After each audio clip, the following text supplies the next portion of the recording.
Stop calling me. I am in a very important meeting right now, and you are ruining my focus. My husband hissed those words into his cell phone, his voice dripping with irritation and fake authority. I slowly lowered my phone from my ear. I did not say a word. I did not scream or cause a scene. I just sat perfectly still in the velvet booth of the Waldorf Astoria lobby bar, watching him. He was not in a boardroom. He was not looking at blueprints or negotiating a commercial real estate deal. He was walking right through the grand revolving doors of the hotel. And he was not alone.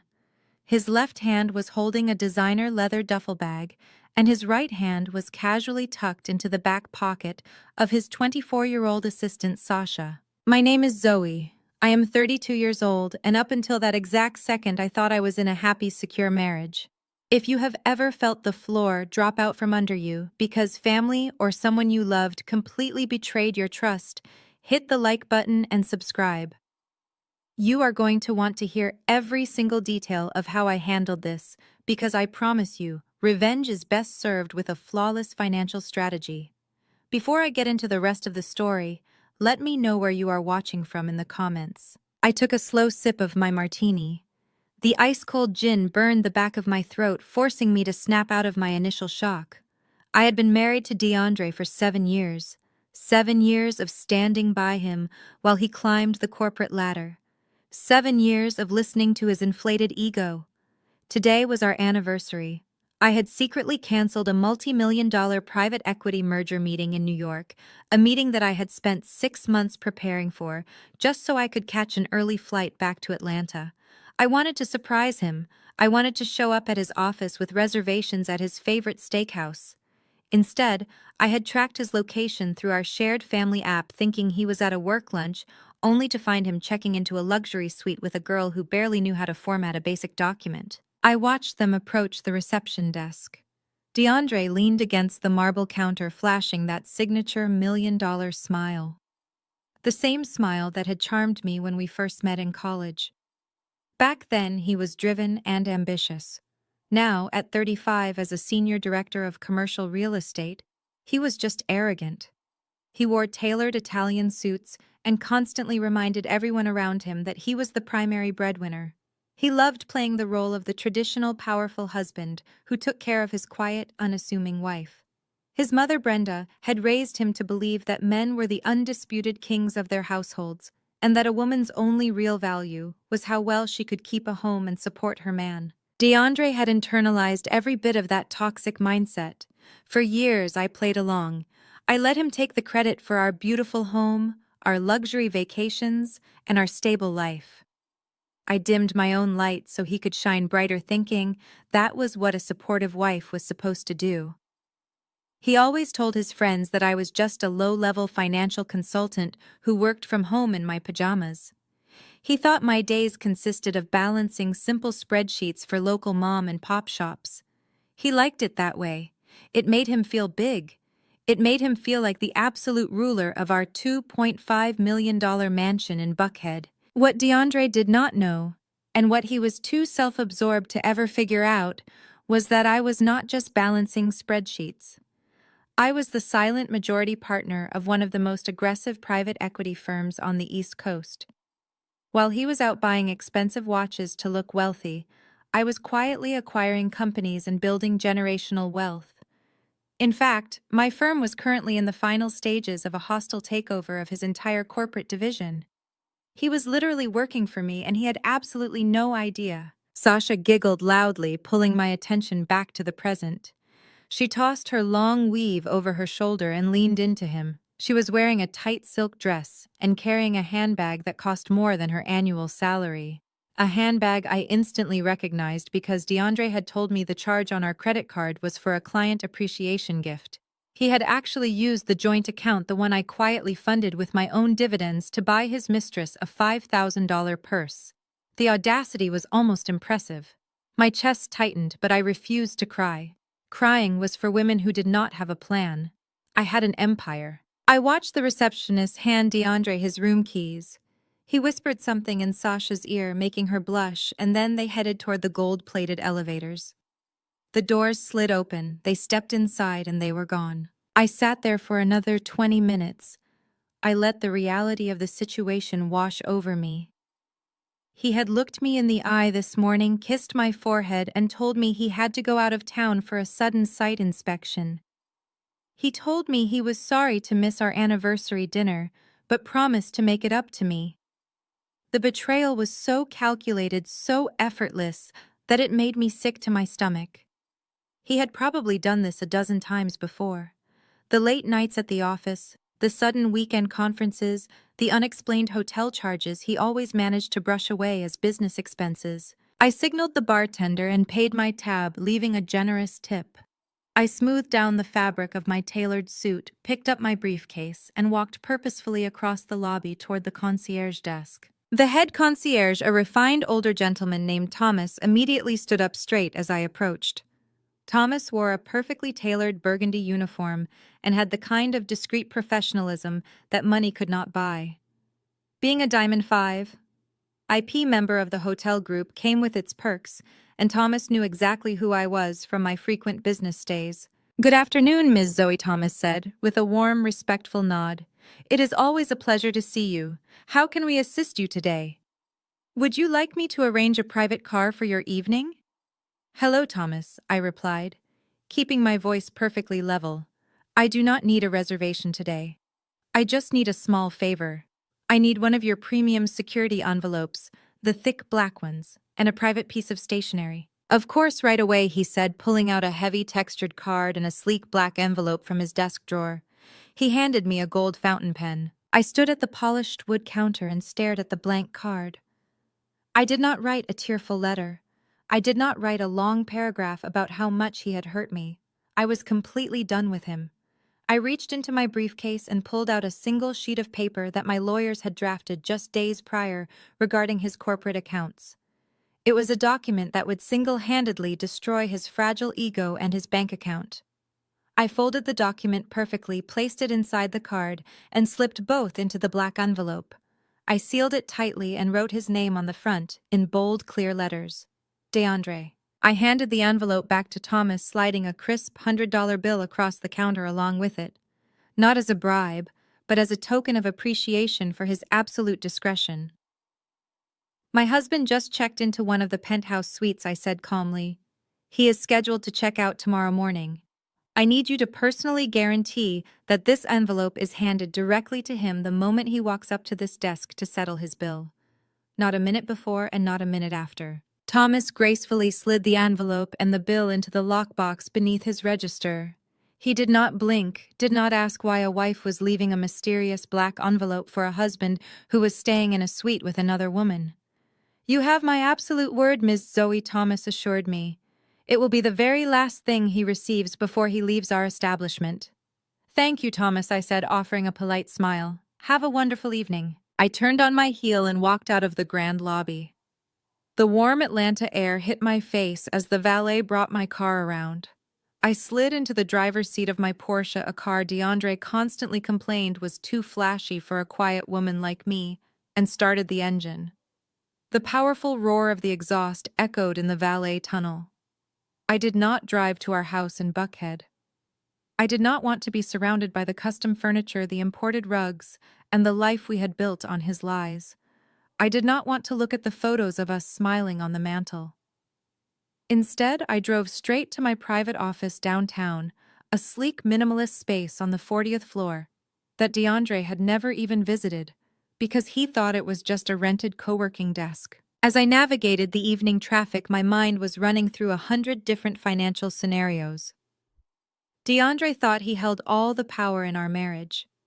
He thought I was completely dependent on his income and his status. He had built his entire identity around being the big man, the provider, the boss. But he was about to learn a very brutal lesson about the difference between looking rich and actually having power. I picked up my phone and dialed my lead attorney. He answered on the second ring. "Zoe," he said, his voice laced with surprise. "I thought you were taking the weekend off for your anniversary. Did the flight back to Atlanta go smoothly?" "The flight was fine, but there is a change of plans," I replied, my voice steady and cold. I want you to initiate the full forensic audit on DeAndre's commercial division immediately. Wait, immediately. The lawyer paused for a moment. Are you sure about this? That is going to cause a massive earthquake at his firm right before our buyout is finalized. The board might panic. Let them panic, I said, gripping the steering wheel tightly as I merged onto the highway. I am positive. Every expense report, every client lunch, every hotel stay, and every corporate gift charge for the past 3 years. I want it ripped apart line by line. I want to know exactly how much company money he has been funneling into his personal life. Understood. I will get the accounting team on it right now. And freeze the secondary accounts. I added my tone, leaving absolutely no room for debate. All of them. By the time he checks out of his hotel tomorrow morning, I want his corporate credit cards declining at the front desk. It will be done within the hour, Zoe. Have a good night. I ended the call and tossed the phone onto the passenger seat. The sun was beginning to set over the city skyline, casting long, dark shadows across the glass buildings. DeAndre was currently upstairs in a luxury suite drinking champagne and celebrating his clever little affair. He thought he had outsmarted me. He thought he had won. But as I watched the city lights flicker on, I felt a deep, overwhelming sense of calm. The tears never came, only pure, unadulterated focus. DeAndre was about to walk out of that hotel tomorrow morning with a sleek black envelope in his hand. And the moment he opened it, his entire world, his career, his money, and his arrogant pride was going to collapse right in front of him. He told me to stop calling him because he was in a meeting. Well, he was right about one thing. He was definitely about to face the most important meeting of his life. And I was the one setting the agenda. The next morning I sat at the massive marble kitchen island of our Buckhead mansion. I was dressed in a pristine white silk blouse and tailored slacks, my hair perfectly slicked back into a low bun.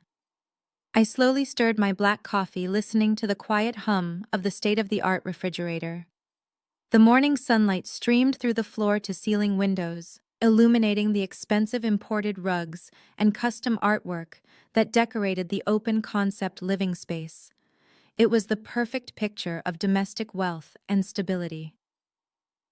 At exactly 9:45, my phone vibrated. A single text message lit up the screen from an unknown number. Delivery completed. Have a wonderful day, Ms. Zoe. Thomas had kept his word. The black envelope was now in DeAndre's hands. 10 minutes later, the screech of tires echoed through the quiet tree-lined street. DeAndre drove his Mercedes-Benz G-Wagon over the manicured lawn, leaving deep, muddy tire tracks in the pristine grass before slamming on the brakes inches from the garage door. The heavy mahogany front door flew open so violently that it slammed against the foyer wall, rattling the antique mirror hanging above the console table. DeAndre stormed in his chest, heaving his eyes wild and bloodshot. He was still wearing the same tailored Italian suit from the hotel lobby, but the tie was ripped off, and his shirt collar was unbuttoned, exposing a faint smudge of Sasha's cheap vanilla-scented lotion on his neck. In his right hand, he had crumpled the sleek black envelope. He marched past the entryway console table and aggressively swiped his arm across it. A heavy imported crystal vase, a wedding gift from my late grandmother, crashed to the hardwood floor, shattering into 1,000 glittering pieces. Water and white lilies splashed across the polished wood. I did not flinch. I took another sip of my coffee and looked at the mess on the floor. You are going to pay the housekeeper extra to clean that up, I said, my voice barely above a whisper laced with absolute indifference. Are you out of your mind? He roared, his voice echoing off the high ceilings. He marched into the kitchen and slammed the crumpled black envelope onto the marble island right next to my coffee mug. You think you are smart, Zoe? You think you can hire some cheap private investigator, stalk me at my hotel, and send anonymous threats about my expense reports to my company? You think you can destroy my career because you are a bitter, jealous woman? So he assumed I was just a scorned wife trying to tattle on him to his superiors. He thought the notice of investigation was a petty revenge tactic I had cooked up with a local lawyer. He had absolutely no idea that I was the superior he was so desperately afraid of. I let him continue his rant, observing his frantic movements like a scientist studying a cornered rat in an experiment. I am a senior director, he spat. pointing a shaking finger at my face, stepping closer so I could smell the stale alcohol on his breath. I bring in millions of dollars for that firm. Do you honestly think the board of directors cares about a few misallocated funds or a hotel suite? I am untouchable. I am the face of the commercial real estate division. And instead of asking yourself why your husband is in a hotel with a beautiful, vibrant 24-year-old, you pull a stunt like this. You try to ruin the man who feeds you. He paced back and forth across the kitchen, his expensive leather shoes crunching over the stray glass shards he had tracked in from the hallway. He was trying to regain control of the narrative using the exact same gaslighting tactics his mother Brenda had taught him. Attack the victim, shift the blame, make the woman feel like she is the one who failed the marriage. He was terrified, but his massive ego would never allow him to show it. Instead, he channeled that fear into pure venomous rage aimed directly at my character. "Let me tell you exactly why I was at the Waldorf Astoria last night," he sneered, leaning his heavy frame over the island to get right in my face. "Because I am suffocating in this house. Look at you. You are a frigid, boring spreadsheet reader. You sit in your little home office all day in your sweatpants, crunching numbers for small-time local businesses, making absolute pennies while I carry the entire weight of this family on my back. When I come home from crushing deals in the boardroom, I want a woman who appreciates my greatness. I want excitement. I want passion and energy. You are a lifeless robot, Zoe. You never want to go out to the clubs. You never want to show off our wealth. You just sit here reading books and looking at screens. It is your fault I had to find a real woman to make me feel alive." I looked at him completely unbothered by his pathetic attempt to break my spirit. He wanted me to cry. He wanted me to scream and throw plates at him so he could call me crazy and justify his betrayal. I gave him nothing but a cold, flat stare. "A real woman?" I asked, calmly raising one eyebrow. "You mean an oversized child who lets you buy her affection with my money? You mean an assistant who cannot even format a PDF without asking the IT department for help?" His face turned a dangerous shade of crimson. The vein in his forehead pulsed rapidly. He slammed his fist onto the marble counter, making my coffee mug jump. "It is my money," he screamed, spittle flying from his lips. "I earned every single dime that comes into this household. I put the roof over your head. I bought the clothes on your back. I paid for that car in the driveway. And I am done letting you drag me down. You think you are entitled to the fruits of my labor just because you wear my ring?" He pulled his phone from his pocket, jabbing his thumb against the screen with aggressive, jerky movements. "I want a divorce," he demanded, his voice turning ice cold and cruel, dripping with absolute malice. "And I am not giving you a single cent. You think you can threaten my job? I will ruin you. I am calling the bank right now. Every supplementary credit card in your wallet is officially deactivated. The Platinum card, the Visa, the checking account, all of them.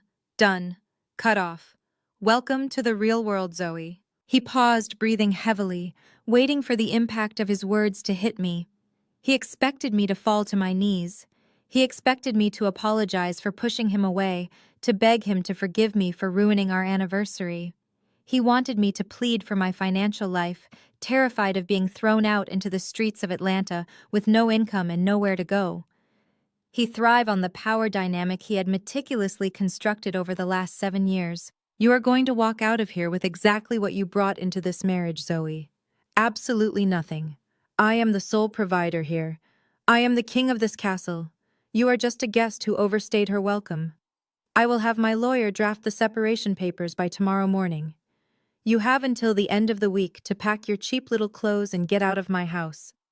And if you ever try to contact my office or send another threatening letter again, I will drag your name through the mud so badly you will not even be able to get a job working the register at a fast food joint." He turned around, straightening his ruined collar, trying to salvage whatever shred of dignity and authority he had left. He puffed out his chest, completely convinced he had just delivered the ultimate death blow to my life. He thought cutting off my access to his bank accounts would leave me destitute and begging for scraps. He thought his booming voice and aggressive posturing had successfully put me back in my place. But as he marched up the grand, sweeping staircase to take a shower and wash off the evidence of his infidelity, I just smiled and picked up my coffee mug again. The coffee was lukewarm now, but it tasted sweeter than ever. He had just declared war and proudly cut what he believed were my only supply lines. He felt so big and so powerful. What DeAndre did not know was that the supplementary credit cards he just furiously canceled were linked to an allowance account I had stopped using 3 years ago. His impressive corporate salary was nothing but pocket change compared to the massive dividends I pulled in weekly from my private equity investments. And as for his arrogant threats of divorce and kicking me out of my own home, he had absolutely no idea that the deed to this magnificent $2.5 million Buckhead mansion was not in his name. It belonged to a blind holding company, a limited liability corporation that I completely owned and operated behind the scenes. I had let him pay the mortgage from his account to stroke his massive ego, essentially letting him pay me rent to live in my house. He was kicking me out of a property I legally owned, using money I had already replaced 100 times over to defend a corporate position he was about to lose to me. I took a final sip of my coffee, feeling a dangerous thrill run through my veins. The trap was set perfectly. Now all I had to do was let his toxic family dig the grave a little deeper. The very next morning at exactly 8 o'clock, the heavy mahogany front door clicked open. I was sitting in the formal living room reviewing the preliminary audit files my legal team had securely forwarded to my tablet. I did not even have to look up to know who was invading my sanctuary. The loud, obnoxious click-clack of cheap heels on my imported hardwood floors announced the arrival of my mother-in-law Brenda and my sister-in-law Keisha. They had always abused the emergency spare key I foolishly gave them years ago, but today they marched in with the coordinated energy of a military strike team. "Where is she?" Brenda's booming voice echoed through the foyer. I calmly locked my tablet and set it on the glass coffee table. I stood up and smoothed the front of my emerald green dress. "I am right here, Brenda," I said, my voice projecting a quiet authority that usually irritated her. Brenda stomped into the living room, dragging her oversized knockoff designer purse against my pristine white sofa. She was a woman who wore too much heavy perfume and believed volume equaled power. Right behind her was Keisha chewing a piece of gum so loudly it sounded like a snapping rubber band. Keisha was 30 years old, chronically unemployed, and funded entirely by the credit cards DeAndre handed out to buy his family's loyalty. I expected Brenda to at least pretend to be a neutral party. After all, her son had just been caught having a public affair. But Brenda did not come to offer sympathy. She came to deliver the executioner's blow. "Do not you stand there and look at me with that arrogant face," Zoe Brenda snapped, jabbing a manicured finger in my direction. "DeAndre called me last night. He told me everything. He told me how you have been neglecting him, how you sent some vicious threat to his company, and how he is finally divorcing you. And honestly, it is about time." I crossed my arms, resting my weight on one leg. "So your son gets caught in a hotel with a 24-year-old assistant, and you rush over here to tell me it is about time. Do not you dare judge my son," Brenda snarled, stepping closer. "DeAndre is a king. He is a provider. He works 80 hours a week, building a massive career, bringing home millions of dollars to keep you living in luxury. What do? You sit in the house. You read your little books. You do not go out. You do not network with the other wives. And worst of all, you do not fulfill your most basic duty as a woman." She paused, letting a cruel, triumphant smile spread across her face. "You have been married to my son for 7 years, Zoe. 7 years and my grandbaby's room is still empty. You are barren. You are a cold, empty house of a woman. A man like DeAndre needs a legacy. He needs an heir to leave his empire to." She leaned in, her eyes gleaming with absolute malice. "And that sweet girl Sasha, she is giving him exactly what you could not. She is 4 months pregnant, Zoe. She is carrying my first grandson, a boy, a real heir to the family name." The revelation hung in the air. DeAndre had not mentioned a pregnancy last night. He was too busy panicking about his bank accounts and his ego. But Sasha being pregnant, that explained why he was suddenly so reckless, so willing to blow up his entire life for an assistant. He wanted to play the patriarch. He wanted the perfect picture of a powerful man with a young, fertile woman by his side. If I were the helpless, dependent wife they thought I was, that news would have destroyed me. It would have sent me to the floor in a puddle of tears. Brenda was watching my face, eagerly waiting for the breakdown. She wanted to see me shatter. Instead, I simply nodded. I see. Well, congratulations, Brenda. I am sure Sasha will make a fascinating addition to your family dinners. Brenda looked taken aback by my lack of emotion. Her face flushed with anger. You are unnatural, she spat. You have no heart. That is exactly why my son is kicking you out to the curb. He is bringing Sasha here to live in this house. The house my son bought, the house my son pays for. You do not belong here anymore. While Brenda was delivering her venomous speech, I realized Keisha had slipped away. I heard the unmistakable sound of heavy footsteps upstairs coming directly from my master bedroom. Excuse me, I said, stepping around Brenda and walking toward the grand staircase. Where do you think you are going? Brenda demanded, trailing right behind me. We are not done talking. We are completely done talking, I replied, taking the stairs two at a time. I reached the second floor and walked straight down the hallway to my massive walk-in closet. The sight waiting for me would have been comical if it were not so deeply pathetic. Keisha was standing in the middle of my custom cedar closet, holding a giant black plastic trash bag. She had already pulled half of my designer handbags off the shelves.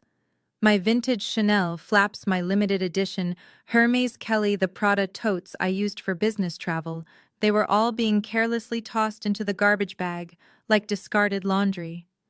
She was currently holding a pair of red-bottom Christian Louboutin heels, inspecting them with greedy eyes, before tossing them in with the bags. What exactly are you doing, Keisha?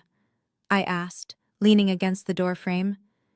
Keisha jumped slightly, dropping a Gucci belt to the floor, but she quickly recovered, plastering a nasty, entitled smirk on her face.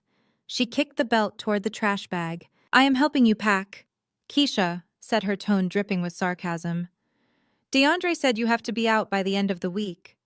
But honestly, you do not need any of this stuff where you are going. What is a broke single woman going to do with a Birkin bag? You are going to be living in some cramped little apartment on the bad side of town. You will look ridiculous. She turned back to the shelves and grabbed a stack of my silk scarves. Besides, she sneered, tossing them into the bag. My brother bought all of this for you. His hard-earned money paid for these shoes and these bags. Since you are leaving, this stuff stays with the family. I will take the bags, and whatever I do not want we will give to Sasha. She actually has a man to dress up for. I looked at the black trash bag bulging with hundreds of thousands of dollars worth of luxury accessories. Accessories that I had purchased with my own private equity dividends. DeAndre had never bought me a single designer item in his life. His idea of a luxury gift was a gift card to a department store that he charged to our joint account. Every single item Keisha was stealing had been paid for by my wealth. I could have stopped her. I could have called the police right then and there and had them both arrested for burglary. I could have pulled up the digital receipts on my phone and proved that I owned every thread of clothing in that room. But as I watched Keisha's greedy, desperate hands clawing at my possessions, a much better idea formed in my mind. They wanted to steal from me. Let them. Let them take the bags. Let them take the shoes. Let them firmly establish a documented pattern of theft and entitlement. When the federal auditors finished ripping apart DeAndre's life, every single asset in this family would be scrutinized. By taking my property, Keisha was unknowingly tying herself to a sinking ship. Take them, I said smoothly. Keisha stopped mid-reach, her hand hovering over a diamond tennis bracelet sitting on my vanity. She turned to look at me, her eyes narrowed in suspicion. What did you say? I said, take them, I repeated, stepping into the closet and waving my hand dismissively at the trash bag. Take the bags, take the shoes. If you are that desperate to wear my hand, me downs be my guest. Like you said, I will not be needing them for my next chapter. Brenda shoved her way past me into the closet, looking from me to the trash bag. You hear that, Keisha? She knows she is beaten. She knows she does not have a leg to stand on. Brenda looked at me with pure disgust. You are finally showing some respect for my son's money. Grab the jewelry box too, Keisha. Do not leave her anything of value. I watched in absolute silence as my sister-in-law gleefully stuffed my diamond earrings and pearl necklaces into her cheap purse. They were acting like scavengers picking over a carcass. They felt so incredibly powerful, completely blinded by their own greed and their absolute faith in DeAndre's financial supremacy. "You have 3 days," Zoe Brenda ordered, pointing toward the bedroom door. "3 days to get your cheap clothes out of this house. When I come back here on Friday, I expect this place to be spotless for Sasha and my new grandson. If you leave one piece of trash behind, I will personally throw it on the front lawn and set it on fire." "Understood," I said quietly, offering a polite, almost vacant smile. "I will be completely gone by Friday. You have my word." Brenda scoffed, flipping her hair over her shoulder. "Good. Let us go, Keisha. The air in here is suffocating me." Keisha heaved the heavy black trash bag over her shoulder, grunting from the weight of my stolen property. She shot me one last victorious sneer before following her mother out of the closet. I stood perfectly still, listening to their heavy footsteps march down the stairs. The front door opened and slammed shut, shaking the walls of the house one final time. I walked over to the large window in my bedroom and looked down at the driveway. Keisha was struggling to shove the trash bag into the trunk of Brenda's aging sedan. They were laughing together, pointing up at the house, completely convinced they had just executed the perfect eviction. I pulled my phone out of my pocket and opened my secure email client. I drafted a quick message to my lead investigator. "Add Keisha and Brenda to the asset tracking list. They just removed roughly $200,000 in luxury goods and jewelry from the primary residence. Let them keep it for now. We will add it to the final restitution invoice." I hit send. A cold, genuine smile finally broke across my face. They wanted a war over money and power. They wanted to strip me down and throw me out into the cold. But they had just made the biggest mistake of their lives. They had walked directly into the blast zone, and they were too busy counting my stolen purses to hear the timer ticking down to 0. It was barely 2 hours later when the front door swung open for the second time that day. I was still in the living room, having just finished instructing my investigative team to monitor Keisha and Brenda's newly stolen assets. DeAndre walked in. He was not alone. Beside him was a man who looked entirely out of place in my $2.5 million home. The man was wearing a poorly fitted gray suit that bunched at the shoulders and a tie that had clearly seen better days. He clutched a scuffed leather briefcase to his chest like a shield. DeAndre, on the other hand, had changed into a fresh navy blue tailored suit. He walked with his chest puffed out, radiating the obnoxious confidence of a man who believed he held all the winning cards. I remained standing by the kitchen island, my arms resting casually on the cool marble. I did not say a word as they approached. I let the silence stretch, forcing them to initiate the confrontation. Zoe DeAndre barked, his voice loud and authoritative. "This is my attorney, Mr. Calvin Harrison. We are here to handle the logistics of your departure." I looked Mr. Harrison up and down. He avoided my gaze, nervously shifting his weight from one foot to the other. He did not look like a high-powered corporate divorce attorney. He looked like the kind of lawyer who advertised on highway billboards and worked out of a strip mall next to a laundromat. DeAndre had probably hired him because he was cheap and willing to bend the rules, assuming I would be too intimidated by the presence of any legal counsel to ask questions. "Good afternoon, Mr. Harrison," I said, keeping my tone perfectly polite and even. "Can I offer you a glass of water or perhaps a cup of coffee before we begin?" The lawyer blinked, clearly caught off guard by my hospitality. He opened his mouth to speak, but DeAndre cut him off. "We are not here to drink your coffee, Zoe," DeAndre snapped, slamming his hand flat on the marble counter. "We are here to finalize the reality of your situation. You see, I am not a stupid man. I work in commercial real estate. I deal with contracts and liabilities every single day. I knew from the very beginning that I had to protect my assets from a woman who contributed absolutely nothing to my empire." He gestured aggressively to Calvin. "Show her the document." Calvin fumbled with the clasps of his battered briefcase. His hands were actually shaking slightly as he pulled out a thick stack of papers stapled together inside a blue legal folder. He slid it across the marble island toward me. "Ms. Zoe." Calvin began clearing his throat and trying to adopt a stern professional tone. Per your husband's instructions, I am presenting you with a copy of your executed prenuptial agreement. This document outlines the distribution of assets in the event of a marital dissolution. I looked down at the folder but did not immediately touch it. A prenuptial agreement, I asked, tilting my head slightly. That is fascinating, DeAndre. Because I distinctly remember having a conversation about prenuptial agreements 7 years ago, and you explicitly told me that real men do not need contracts to control their households. You said it was an insult to your ability to provide. DeAndre smirked a nasty, condescending expression that made my stomach turn. You really are as naive as you look, Zoe. You think I would build a multi-million-dollar life and leave myself exposed? You signed this a week before the wedding. You were probably too busy picking out flower arrangements and cake flavors to actually read what I put in front of you.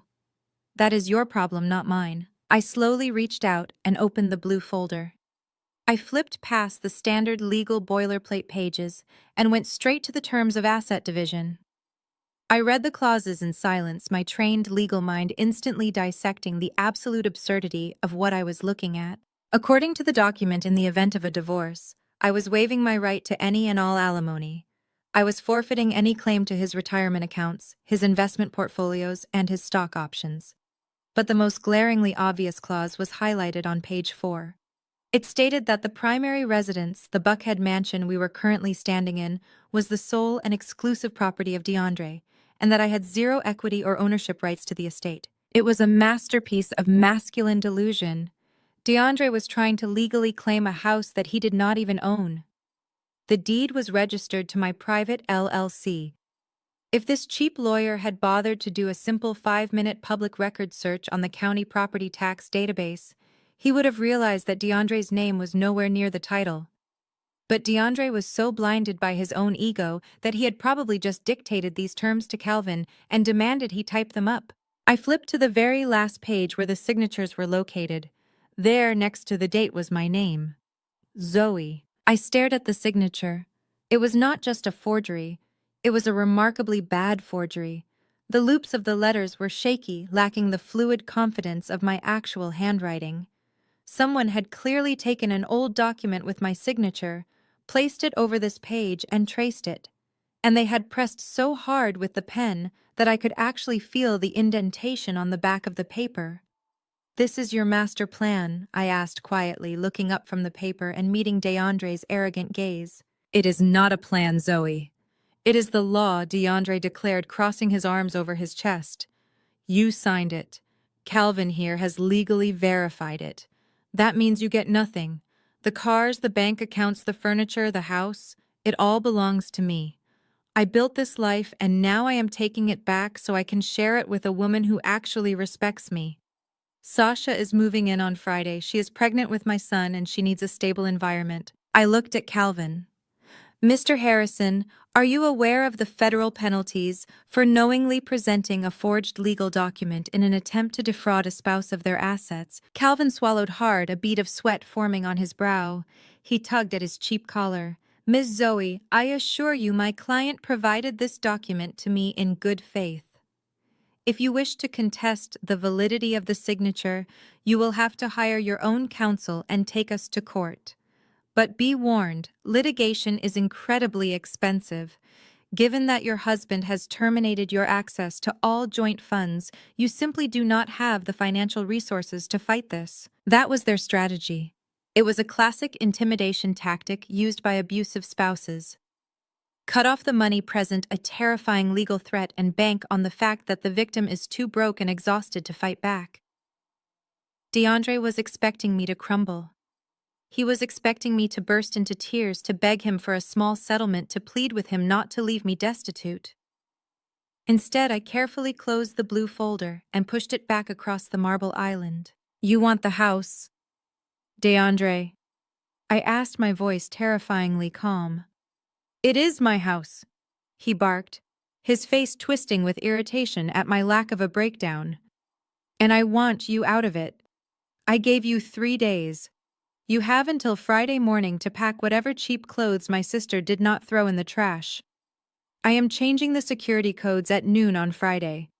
If you are still on this property, I will have the police escort you off for trespassing. He leaned in closer, his eyes cold and cruel.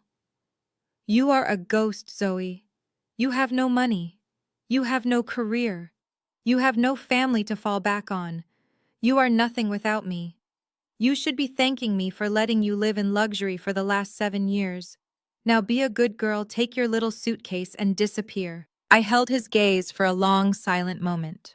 I was cataloging every single threat, every single insult, and every single crime he was currently committing. Wire fraud, embezzlement, marital asset hiding, and now blatant document forgery. He was wrapping the rope around his own neck and begging me to pull the lever. Okay, I said simply. DeAndre blinked. His tough guy persona faltered for a fraction of a second. What? I said okay, I repeated, stepping back from the island. If this is the legal document you want to stand by, I will not fight you on it today. I will be out of the house by Friday morning. You can have the mansion. You can have Sasha move in. You can have the security codes all to yourself. DeAndre stared at me, visibly confused by my complete surrender. He had come prepared for a screaming match. He had brought a lawyer to bully me into submission. He did not know what to do with immediate total compliance. Slowly, his confusion morphed back into a triumphant smirk. He genuinely believed he had broken me. That is what I thought, DeAndre sneered, grabbing the blue folder and shoving it back into Calvin's chest. You finally realize you are outmatched. Do not try to steal any of the appliances or the artwork on your way out. I have a detailed inventory of everything I own. He turned around and headed toward the front door, shouting over his shoulder. Come on, Calvin. We have real business to attend to. I have a VP promotion to secure, and I cannot waste any more time dealing with a loser. Calvin scurried after him, clutching his battered briefcase tightly. He did not even look back at me. The heavy mahogany door slammed shut, leaving me standing alone in the massive, quiet kitchen. I looked down at the marble island where the fake prenuptial agreement had just rested. A soft chuckle escaped my lips, echoing in the empty space. DeAndre was so arrogant, so blinded by his need to be the alpha male, that he had handed me the absolute perfect weapon to destroy him. He wanted me out by Friday. He wanted to move his pregnant mistress into my house. He wanted to parade his fake wealth in front of his toxic family. I was going to let him do exactly that. I was going to let him climb to the very highest peak of his ego. Because the higher he climbed, the more devastating the fall was going to be. I turned away from the kitchen and walked slowly up the stairs to my bedroom. It was time to pack my cheap clothes. The storm was coming, and I needed to be in my penthouse when the lightning finally struck. I walked into the master suite and pulled a basic black canvas suitcase from the top shelf of the closet.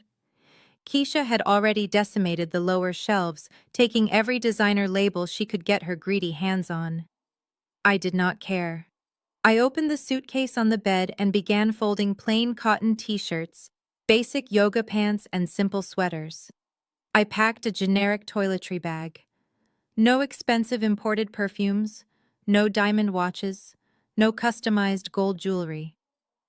I was leaving the house exactly as DeAndre expected me to leave it. He wanted me to look broken, defeated, and completely empty-handed. He needed his narrative to be perfectly preserved. Why did I not fight back? If you are listening to this, you are probably screaming at your screen right now. You are wondering why I did not tear up that forged legal document and scream about my absolute ownership of the estate. You are wondering why I did not pull up my multi-million-dollar bank statements and shove them right in his smug face. A lesser woman would have fought. She would have called her lawyer right there in the kitchen. She would have screamed at Calvin Harrison and threatened to expose the forged signature to the local police department. But I was not a lesser woman. I was a predator who had spent years operating in the ruthless shadows of the corporate private equity world. If I had exposed my hand in that kitchen, DeAndre would have panicked. He would have immediately called his bank, realized the accounts were frozen, and started destroying digital evidence of his embezzlement. He might have even fled the state. I needed him to feel completely safe. I needed him to believe his fake prenuptial agreement was an ironclad shield. I needed him to sit on his throne of lies so comfortably that he would not even notice the guillotine blade suspended right above his neck. In the world of high-stakes finance, you never interrupt your opponent when they are making a fatal mistake. I pulled out my phone and opened the ride-sharing app. I did not order an executive black car or a luxury sport utility vehicle. I selected the cheapest, most basic option available on the platform, a standard economy ride. The app showed a silver Honda Civic was 3 minutes away. Perfect. I zipped the canvas suitcase shut. It was incredibly light, carrying barely enough clothes for a weekend trip. I grabbed my phone charger, my laptop, and a plain black trench coat. I did not take a final look around the bedroom. I did not feel a single drop of nostalgia or sadness for the life I was leaving behind. The expensive imported rugs and the custom silk curtains were nothing but props in a stage play that had just reached its final act. I rolled the suitcase out of the bedroom and down the long hallway. The small plastic wheels made a soft clicking sound against the polished hardwood floors. As I descended the grand sweeping staircase, I could hear loud booming laughter coming from outside the open front door. I paused at the bottom of the stairs, smoothing out the front of my blouse, and took a deep, steadying breath. It was time to give my husband and his family exactly the show they desperately wanted. I stepped out onto the wide stone porch. The warm Atlanta afternoon breeze hit my face. DeAndre was standing at the bottom of the porch steps, his hands resting confidently on his hips. Brenda and Keisha had apparently never left the neighborhood. They were leaning against Brenda's aging four-door sedan, which was still parked illegally at the edge of the driveway. The trunk was heavily weighed down by my stolen designer bags. Keisha was actually wearing my vintage Chanel sunglasses. She did not even have the common decency to wait until I was off the property to flaunt my stolen property. "Look who it is," DeAndre announced loudly, throwing his arms open in a mock gesture of grand welcome. "The Queen is finally abdicating her throne. I was wondering how long it would take you to pack up your miserable little life." Brenda let out a sharp, cackling laugh that grated on my nerves. She clapped her hands together like she was watching a comedy show. "Oh, look at that tiny little bag. Is that absolutely all you are taking with you, Zoe? Are you sure you do not want to raid my son's pantry for some canned goods before you go? You are going to need them when you are living in a cardboard box under the downtown highway bridge." Keisha adjusted the stolen sunglasses on her face and smirked brightly. "I told you she was a total loser, Mom. Look at her. 7 years of marriage to a successful man and she is leaving with a duffel bag from a discount department store. It is actually pathetic to watch." DeAndre walked up the first few steps of the porch, deliberately blocking my path to the driveway. He looked down at my cheap suitcase, his eyes gleaming with absolute unfiltered triumph. "I told you I would break you, Zoe," he sneered, lowering his voice so only I could hear the pure malice in his tone. "I told you that you were nothing without my money and my status. You thought you could send an anonymous tip to my corporate office and ruin me. You thought you could play games with a man who holds all the winning cards? Look at you right now. You have no home, no money, no husband, and absolutely no future. You are walking away with nothing but the cheap clothes on your back. You are a ghost." Right on cue, the silver Honda Civic turned onto our quiet, affluent street. It chugged slowly up the long, perfectly paved driveway. The engine rattled slightly, making the car stand out like a sore thumb against the backdrop of our $2.5 million estate and DeAndre's pristine luxury SUV. The driver, an older gentleman wearing a faded baseball cap, put the car in park and popped the trunk. He looked incredibly confused and visibly intimidated by the massive house and the three people laughing loudly in the driveway. I did not answer DeAndre. I did not defend myself. I simply smiled. It was not a sad smile or a forced smile trying to hide tears. It was a genuine, deeply relaxed smile that reached all the way to my eyes. I stepped neatly around him, gripping the flimsy handle of my cheap suitcase. I walked down the stone steps, my posture perfectly straight, my head held high. I did not look at Brenda. I did not look at Keisha. I walked straight to the back of the Honda Civic and lifted my bag into the trunk. The driver quickly got out, looking nervously at DeAndre's imposing figure. "Let me help you with that, miss," he offered cautiously. "I got it, thank you," I told the driver quietly, closing the trunk myself with a solid thud. DeAndre followed me down the driveway, his expensive leather shoes crunching on the pavement. My absolute silence was clearly irritating him. He wanted me to cry. He wanted me to beg him for a second chance or plead for a small financial settlement. My calm, unbothered demeanor was infuriating his massive ego. "What are you smiling at, you psycho?" He snapped, his voice losing some of its triumphant edge and bordering on pure frustration. "You think this is funny? You think losing your entire life is a joke?" I turned to face him before opening the passenger side car door. I let my eyes slowly travel over his tailored Italian suit, his arrogant, flushed face, and the massive brick mansion towering behind him. I thought about the forged legal document currently sitting on my kitchen counter. I thought about the federal corporate auditors currently ripping through his corporate expense reports line by merciless line. I thought about the simple fact that he was proudly kicking me out of a property that my holding company legally owned. "I am smiling because I am genuinely happy for you, DeAndre," I said, my voice perfectly smooth and devoid of any anger. "You finally got exactly what you wanted. You have your freedom. You have your beautiful house. You have your new pregnant girlfriend. You have won the game." Brenda cupped her hands around her mouth and shouted from the sedan, "You hear that, DeAndre? She is finally admitting total defeat. Get in that cheap little car and do not ever come back here, Zoe.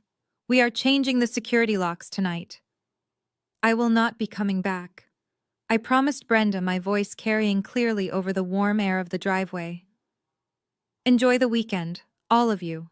I slid into the back seat of the Honda Civic and closed the door firmly.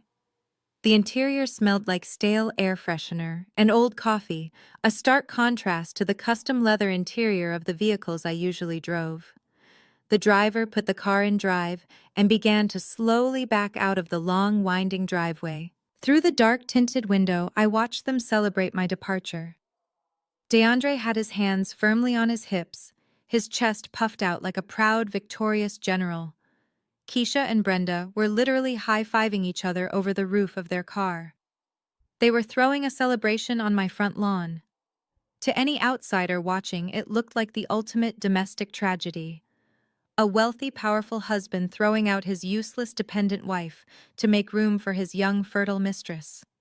It looked like the bad guys had won the war without shedding a single drop of blood. But as the car merged onto the highway, leaving the affluent suburbs of Buckhead completely behind, I felt nothing but cold anticipation.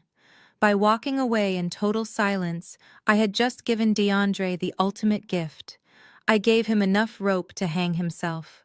I left him alone in that massive house surrounded by his toxic enablers, completely unchecked and utterly convinced of his own invincibility. Over the next few days, his ego was going to inflate to catastrophic, blinding proportions. He was going to spend money he did not actually have. He was going to throw a massive, expensive party to celebrate a corporate promotion he was never going to get. He was going to put his name on illegal documents because he thought nobody was watching. I pulled my laptop out of my bag and opened it on my lap. The bright screen illuminated the dark back seat.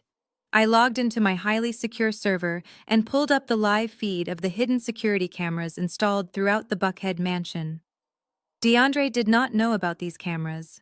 I had them installed for security purposes years ago, but they were registered exclusively to my private network. On the screen, I watched DeAndre walk confidently back into the house, laughing loudly on his cell phone, undoubtedly calling Sasha to tell her the coast was clear to move in. I watched Keisha walk through the front door right behind him, carrying my stolen bags like trophies. They were making themselves right at home in a giant, beautiful $2.5 million mousetrap. The storm was brewing, and the sky was turning pitch black. I leaned back against the cheap fabric seat of the Uber and typed a final encrypted message to my Wall Street legal team. "The target is completely unaware.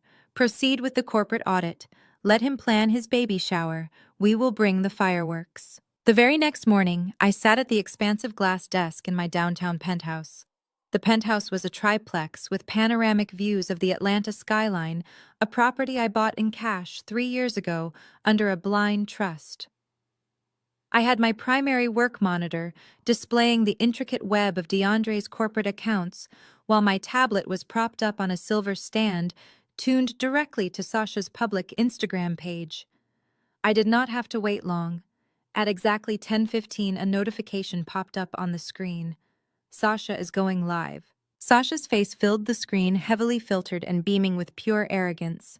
She was wearing a tight pink velvet tracksuit that left little to the imagination, holding her phone high to capture her best angle. "Good morning, my beautiful followers," Sasha cooed into the camera, tossing her long extensions over her shoulder. "I told you all that big things were coming, and your girl finally secured the bag. Welcome to my new castle." She spun the camera around to reveal the grand foyer of my Buckhead mansion. The sunlight caught the antique crystal chandelier I had imported from Italy. DeAndre walked into the frame wearing a smug grin and holding a cup of coffee. He wrapped his free arm around Sasha's waist and kissed her cheek for the thousands of strangers watching. "Say hi to the man of the house, everybody." Sasha giggled. The man who actually knows how to treat a real woman. DeAndre puffed out his chest and offered a confident nod to the camera before walking toward the kitchen. Sasha turned the lens back to herself, her expression turning deliciously petty. "I just had to get up and show you all my new reality," she bragged, walking through the formal dining room and into the massive, open-concept kitchen. "This house is gorgeous, but honestly, the energy in here was so dry and boring before I arrived. The woman who lived here before me had absolutely no taste, just cold, lifeless energy. But that is what happens when you do not know how to keep your man happy. You get replaced, and you get sent packing in a cheap little Uber while the real upgrade moves in." I watched her trail her long acrylic nails over the custom white marble island. That piece of stone alone cost $25,000 paid directly from my private holding company. Sasha had no idea she was caressing evidence of her boyfriend's impending financial ruin. "Look at this kitchen, you guys!" she squealed, pointing the camera at the professional-grade stainless steel appliances. DeAndre said, "I do not even have to cook if I do not want to. We are hiring a private chef for my pregnancy cravings. Because when you are carrying a king's son, you get treated like royalty, not like some broke ex-wife who had to beg for an allowance." As she spoke, my secure email chimed. It was my lead forensic accountant, David. I opened the message on my main monitor. "Zoe, we found a massive discrepancy in the third quarter commercial vendor accounts. DeAndre authorized a wire transfer of $120,000 yesterday afternoon, disguised as a payment to a structural engineering firm. The routing number actually belongs to a luxury auto dealership in Sandy Springs." I read the email twice, a cold smile spreading across my face. $120,000, embezzled directly from the corporate funds of the company I was currently acquiring. Right on cue, Sasha's voice pitched up to a deafening squeal on the tablet. "Oh my gosh, you guys, I almost forgot the best part. Come outside with me right now. You are not going to believe what my baby just surprised me with." Sasha practically sprinted through the living room and threw open the heavy mahogany front door. She ran out onto the stone porch and pointed her phone camera down at the driveway. Sitting perfectly parked in the center of the pavement was a brand new, pristine white Range Rover autobiography. A giant red velvet bow was stuck to the hood, gleaming in the morning sun. "Look at my new baby," Sasha screamed, jumping up and down, making sure the camera captured every angle of the luxury sport utility vehicle. A push present for the best mom-to-be. "My man literally went out yesterday and bought this for me in cash, because he said his queen deserves the safest car on the road." I typed a quick reply to David on my secure server. "Match the $120,000 wire transfer to a white Range Rover autobiography purchased yesterday in Sandy Springs. Log it as Exhibit B for federal wire fraud." Sasha marched down the porch steps and walked around the vehicle, running her hands over the sleek paint job. "This is what happens when you level up, ladies," she preached to her viewers, her tone dripping with condescension. "Do not ever settle for a man who makes you split the bills. And definitely do not be like the pathetic ex-wife who let this man slip through her fingers. I heard she literally packed her cheap little clothes in a canvas bag and took a Honda Civic to a homeless shelter. Meanwhile, I am driving $100,000 fully loaded." She opened the driver's side door and climbed into the plush leather seat, showing off the digital dashboard and the panoramic sunroof. Every single word out of her mouth was a confession. Every brag was a documented piece of evidence. She was doing the federal investigators' work for them, broadcasting DeAndre's financial crimes in stunning high definition to an audience of 5,000 people. After thoroughly showing off the stolen vehicle, Sasha took her live stream upstairs. I watched through the screen as she paraded down the second-floor hallway and pushed open the double doors to the master suite. My master suite. "And this is where the magic happens," she purred, throwing herself onto the custom king-sized bed. She rolled around on the imported Egyptian cotton sheets, completely oblivious to the fact that I had chosen every single thread in that room. "I am definitely going to have to redecorate, though," she complained, looking around the room with a critical sneer. "It is way too minimalist in here." DeAndre gave me his platinum credit card and told me I have an unlimited budget to make this house my own. I am thinking pink silk curtains, a massive vanity right there by the window, and we are completely tearing out the closet to make room for my bags. She paused, reading the comments scrolling rapidly up her screen. A cruel laugh escaped her lips. "Yes, girl," she answered a follower's question. "His mom and his sister are coming over later today to help me plan the baby shower. And let me tell you, it is going to be the event of the year. We are sparing absolutely no expense. Ice sculptures, a caviar bar, a live band. DeAndre is getting a massive promotion to vice president next week, so we are celebrating everything all at once. God is so good to us." As the live stream neared its end, I noticed a familiar username pop up in the scrolling chat. It was Keisha. My sister-in-law was actively hyping up the mistress in the comments section. "That is right, sis. Show them how a real boss lady lives," Keisha typed. "Cannot wait for the shower. We are going to shut the whole city down." Sasha saw the comment and shrieked with delight. "Hey, Keisha. Yes, we are going to be popping bottles all night. Love you, sister." It was a beautiful display of toxic solidarity. They were all feeding off each other's delusions, bound together by their shared greed and their mutual hatred for a woman they fundamentally misunderstood. They believed they had won the ultimate prize, but they had not won a prize. They had simply boarded a sinking ship and locked themselves in the gold-plated captain's quarters. I reached out and tapped the screen record button on my tablet, saving the entire 40-minute live stream directly to my encrypted cloud drive. She had just admitted on a public platform that DeAndre was using an unlimited budget for home renovations and a lavish party money that I knew for an absolute fact he did not have legally. He was pulling funds from his active real estate development projects to finance a fake billionaire lifestyle. He was desperate to prove to Sasha, his mother, and his sister that he was the ultimate provider. And he was doing it right in the middle of a corporate acquisition audit. It was financial suicide on a level I had never witnessed before. My phone buzzed on the glass desk.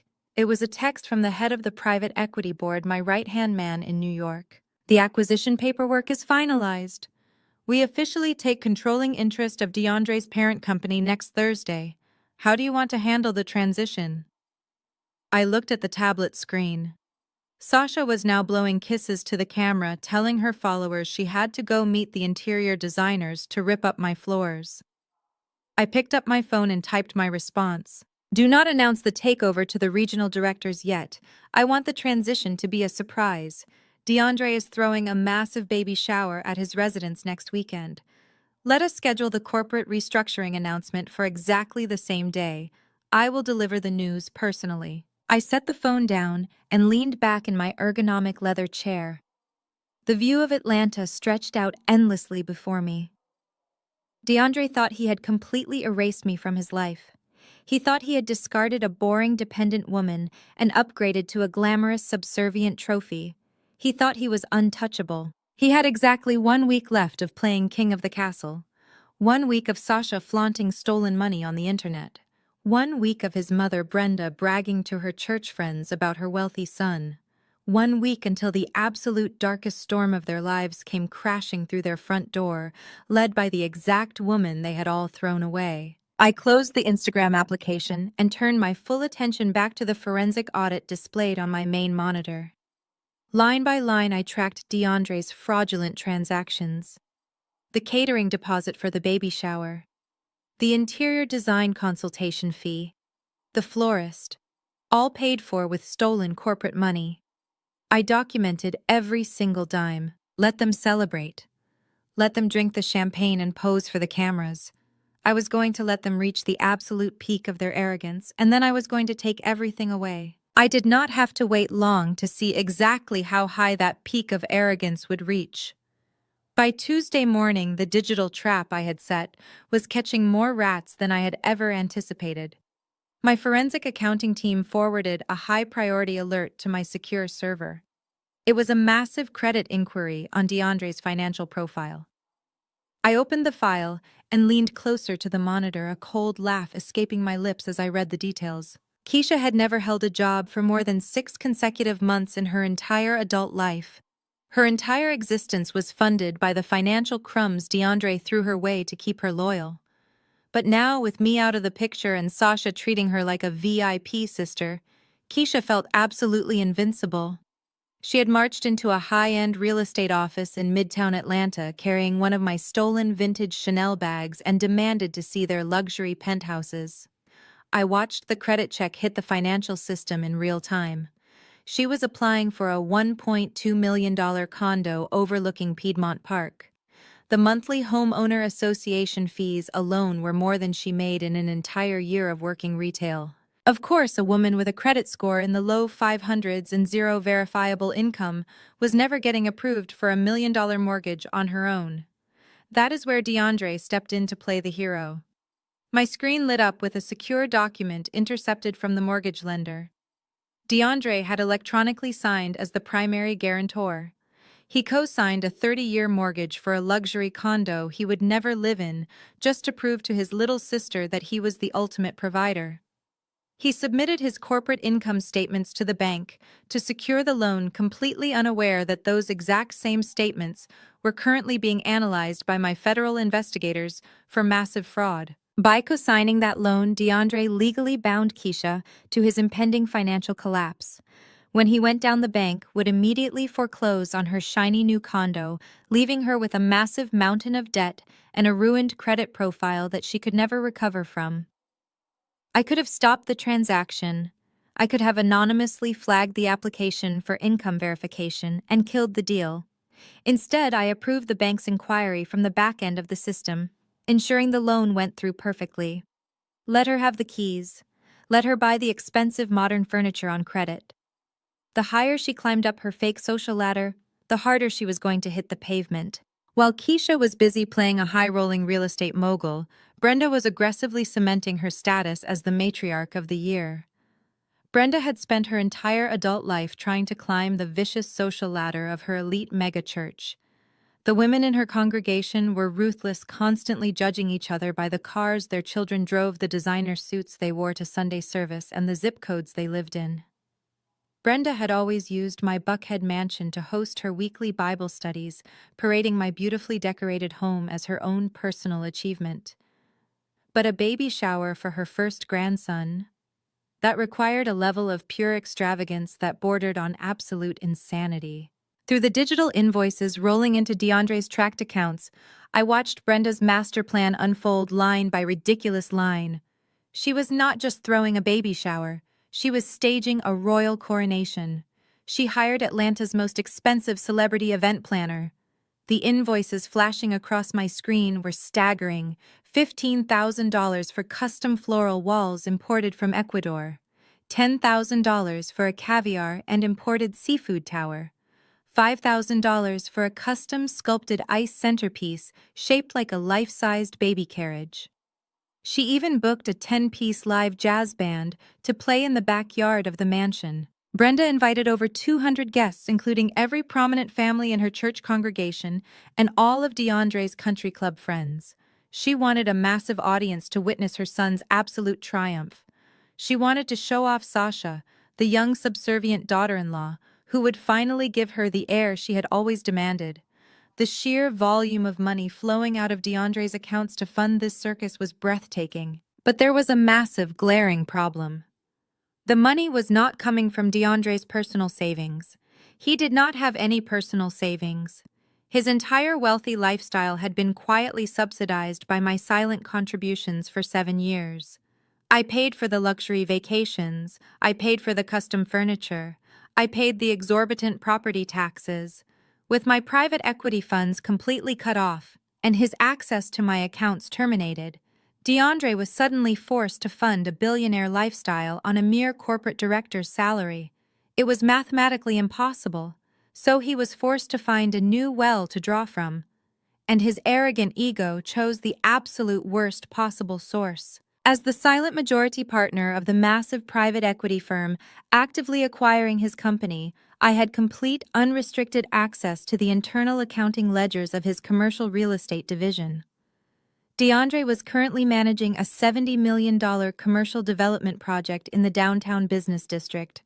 The project had a massive contingency fund held in a corporate escrow account designed to cover emergency construction delays. Because DeAndre was a senior director, he had executive clearance to access those funds. Through my forensic software, I watched him systematically execute the most sloppy, desperate embezzlement scheme I had ever seen. DeAndre was using his corporate clearance to draft fake invoices from fictitious shell companies. I watched a digital transaction log show him authorizing a payment of $80,000 to a fake structural engineering contractor. He wired the company money to an untraceable secondary account and then funneled those stolen funds directly into his personal checking account. He was literally stealing investor money to pay for Sasha's white Range Rover, Keisha's $1 million Midtown condo, and Brenda's ridiculous ice sculptures. It was a textbook case of federal wire fraud and severe corporate embezzlement. Every time Sasha swiped that platinum credit card for a designer baby outfit, she was adding another count to his federal indictment. Every time Brenda cheerfully approved a new expensive catering menu for the party, she was ensuring her golden child son would spend the next decade in a maximum security federal prison. DeAndre felt completely invincible because he genuinely believed nobody was looking. He thought the upcoming corporate merger was going to create so much administrative chaos that his financial crimes would be buried forever in a sea of transition paperwork.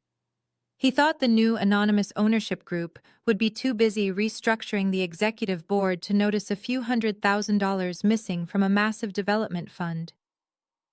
He had absolutely no idea that the new owner was sitting alone in a penthouse just 3 miles away, drinking green tea and highlighting every single fraudulent wire transfer with a digital red marker. I sat back in my ergonomic leather chair and watched the stolen numbers climb higher and higher.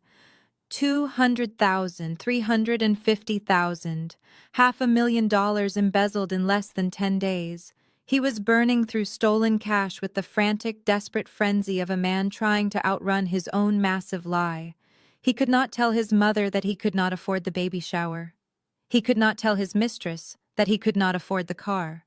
His entire identity was wrapped up in being the rich, powerful provider. To admit he was broke without his wife would destroy the fragile illusion he had spent his entire life building. So he kept stealing. The baby shower was scheduled for Saturday afternoon. It was going to be the social event of the season in Buckhead. Brenda had been hyping it up on every social media platform for days, promising her wealthy friends a day of unmatched luxury and celebration. DeAndre had even ordered a custom-tailored Italian suit for the occasion, paid for, of course, with stolen corporate funds disguised as a plumbing consultation fee. They were all completely intoxicated by their own greed. They were high on the thrill of having kicked me out into the cold, completely convinced that they had successfully conquered my kingdom and claimed all my treasure. They had built a massive glittering tower of cards, stacked impossibly high into the sky, and they were throwing a massive expensive party right on the very top floor. My secure phone buzzed on the glass desk. It was my lead corporate attorney in New York. "The federal authorities have reviewed the audit files you sent over, Zoe." His voice crackled through the speaker, strictly professional and devoid of emotion. "The FBI Economic Crimes Division has officially issued the arrest warrants for wire fraud, embezzlement, and forgery. We are ready to move on your command." I looked at the digital calendar on my monitor. Today was Thursday. The extravagant baby shower was in exactly 48 hours. I smiled, a dark, satisfying feeling settling deep in my chest. Hold the warrants until Saturday afternoon. I instructed the attorney, my voice cold and precise. I want the agents to arrive at the Buckhead residence at exactly 2 o'clock. Let the guests arrive first. Let the champagne start flowing. I want every single person in their social circle to be present when the house of cards comes crashing down.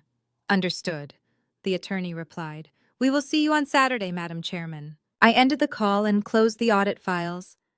Everything was perfectly in place. DeAndre, Brenda, Keisha, and Sasha were about to host the most unforgettable party in Atlanta's history, and I was going to be the absolute best guest they never invited. Friday morning arrived with the heavy, suffocating humidity typical of Atlanta.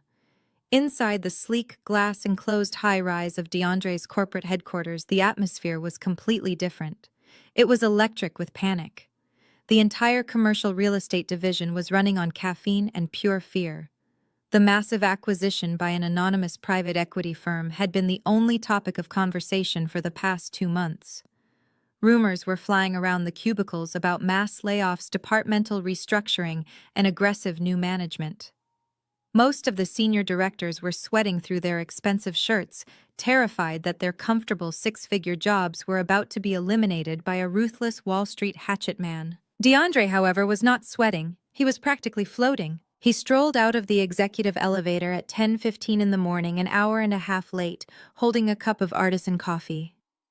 He was wearing the custom-tailored charcoal gray Italian suit he had illegally purchased with company money just 2 days prior. The fabric draped perfectly over his broad shoulders, projecting the exact image of corporate royalty he desperately wanted to embody. He walked through the bustling bullpen of junior analysts and project managers with a slow, deliberate swagger. He wanted everyone to see how unbothered he was by the corporate takeover. He pushed open the heavy glass door to his corner office and tossed his leather briefcase onto his massive oak desk. His office had a perfect view of the downtown skyline, a view he believed he was destined to rule. Almost immediately, a fellow senior director named Julian knocked on the open door frame. Julian looked exhausted, holding a thick binder of financial transition documents. "You are late," Julian noted, stepping into the office and dropping the heavy binder onto the edge of DeAndre's desk. "The transition auditors have been requesting our departmental expense summaries since 8 o'clock this morning. They are going through everything with a fine-tooth comb. People are terrified, DeAndre. We do not even know the name of the holding company buying us out, and they are already freezing our operational budgets." DeAndre took a slow sip of his coffee and smiled, leaning back in his plush leather chair. He kicked his expensive Italian leather shoes up onto the edge of the mahogany desk, crossing his ankles. "Relax, Julian," DeAndre said, his voice dripping with condescension. "The only people who need to be terrified are the dead weight. The junior guys who do not bring in real capital. If you are actually producing this buyout, is the greatest thing that could possibly happen to you. You just have to know how to position yourself." Julian frowned, clearly irritated by DeAndre's massive ego. "Position yourself. We are getting swallowed by a ghost equity firm. Nobody is safe." The current vice president was literally escorted out of the building by security yesterday afternoon. "They are clearing house at the top." DeAndre chuckled, a deep, arrogant sound that echoed in the spacious office. Exactly. They cleared out the old vice president because he was a dinosaur. He did not have the vision to take this division into the next decade. The new owners know exactly what they are doing. They are clearing the path for fresh, aggressive leadership. Leadership that knows how to handle massive, multi-million-dollar urban developments. DeAndre leaned forward, resting his elbows on the desk, locking eyes with Julian. "Let me tell you a little secret, Julian. I have been fielding calls from the transition liaisons all week. They have been looking very closely at my portfolio. They see the numbers I am bringing in. When the dust settles on Monday morning and the new ownership group takes their seats in the boardroom, I am not going to be sitting here in this corner office anymore. I am taking the vice president's suite on the top floor." Julian stared at him, caught somewhere between disbelief and disgust. "You think the anonymous firm is going to promote you to vice president during a hostile takeover? I do not think it." "I know it," DeAndre lied smoothly. His ego was so massive he had actually started to believe his own fabricated reality. My track record speaks for itself. I am the face of this division. Now take that binder of yours and stop panicking. Winners do not panic during a transition. They conquer. Julian shook his head, grabbed his binder, and walked out of the office without another word. DeAndre smirked at Julian's retreating back. He genuinely believed his colleagues were just jealous of his impending success. He felt absolutely untouchable. Once he was alone, DeAndre dropped his feet from the desk and turned his attention to his dual computer monitors. He needed to handle one final piece of business before he could completely check out for the weekend. He opened his secure corporate portal and navigated to the escrow accounts for his downtown commercial project, the contingency fund. Sitting in my penthouse across the city, I watched his screen in real time through my encrypted surveillance software. I watched the mouse cursor move across the digital ledger. DeAndre was preparing his final, most arrogant theft yet. Because the baby shower was tomorrow, and because Sasha had gone completely overboard with her unlimited budget demands, he needed one last massive injection of cash to cover the final vendor payments and ensure his bank account looked impressive for the weekend. He pulled up a blank invoice template and quickly typed in the name of a fake environmental consulting firm he had registered under a shell corporation 2 weeks ago. He billed the company for $55,000, citing emergency soil testing for the downtown project site. He did not hesitate. He did not double-check his math or look over his shoulder. He simply attached his digital executive signature to the fraudulent document and hit submit. In his mind, his logic was flawless. He believed the corporate merger was creating a massive administrative blackout. He knew the legacy accounting department was completely overwhelmed with packaging years of financial data for the new owners. He figured that a random $55,000 invoice buried inside a $70 million development folder would go completely unnoticed. By the time anyone even thought to look at the project's contingency fund, he would already be the vice president of the division. And as vice president, he would have the ultimate authority to simply write off the missing funds as unforeseen development losses. It was the perfect crime executed by a man who thought he was the smartest person in the entire building. I sat at my glass desk watching the $55,000 wire transfer hit the banking network. With a few swift keystrokes, I intercepted the digital approval file on the back end of the corporate server. I did not block the transfer. Instead, I permanently locked the file with an encrypted security tag. DeAndre could never go back and delete the invoice. He could never alter the timestamp or change the routing numbers. The digital evidence was now permanently cemented into the federal audit log, completely out of his reach. At 3 o'clock in the afternoon, DeAndre decided he had worked hard enough for the day. He sent a mass email to his entire project team. I read the text as it populated on my screen. Team, I am heading out early to handle some personal executive business. Excellent work this week holding the line during the transition. Rest up this weekend. Monday brings a new era for all of us, and expect some major positive changes in departmental leadership. Cheers, DeAndre. It was a victory lap for a race he had already spectacularly lost. He packed up his leather briefcase, grabbed his suit jacket, and walked out of his office. As he headed toward the elevators, his desk phone began to ring. It was a direct line from a junior accounting clerk on the 4th floor. I listened to the intercepted voicemail the clerk left a minute later. Mr. DeAndre, this is Kevin down in accounting. I was just reviewing the transition batch files and the routing number for the environmental consulting invoice you just approved flagged as a residential bank account rather than a commercial one. I need you to sign an override form before I can authorize the clearinghouse. Please call me back before 5. It was a minor red flag. A smart man, a cautious man, would have immediately recognized the danger called the clerk and canceled the transaction to save his own skin. But DeAndre was not cautious. He received the voicemail notification on his cell phone while he was riding the elevator down to the lobby. I watched the cellular data log show that he listened to exactly 4 seconds of the message before hitting delete. He could not be bothered. He was the soon-to-be vice president. A junior clerk in accounting was completely beneath his notice. He strutted out of the corporate lobby and handed his valet ticket to the attendant. He climbed into his luxury SUV, completely ignoring the warning signs flashing brightly right in front of his face. He was heading back to the Buckhead mansion to supervise the delivery of the imported ice sculptures in the Caviar Tower. His mind was entirely focused on the lavish party he was throwing the next day. He was imagining the look of sheer awe and envy on the faces of his mother's church friends when they saw the custom decorations. He was picturing Sasha draped in stolen designer jewelry showing off her baby bump to the Atlanta elite. He felt like a king returning to his castle. He thought he had successfully banished me from his kingdom, secured a massive promotion, and funded his dream life without a single consequence. The illusion was absolutely perfect. It was a flawless, glittering bubble of pure corporate hubris and toxic masculinity. I powered down my secondary monitors and closed my laptop. The trap was fully loaded, the bait had been swallowed whole, and the federal warrants were officially signed and resting in a manila folder on my desk. Friday was over. The corporate illusion had served its purpose. Tomorrow was Saturday.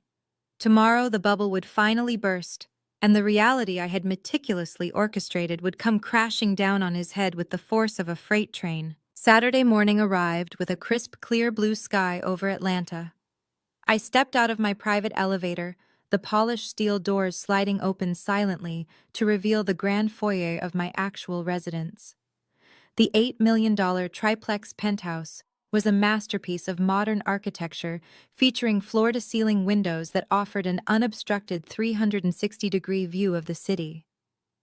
While DeAndre was busy parading around a $2.5 million suburban mansion that he did not even own, I was living at the absolute apex of the city skyline. I had just returned from a brutal 5-mile morning run, my mind completely clear and my focus razor-sharp. Today was the day of the execution. I walked past the floating glass staircase and entered my private home office, a room that looked more like a Wall Street command center than a residential study.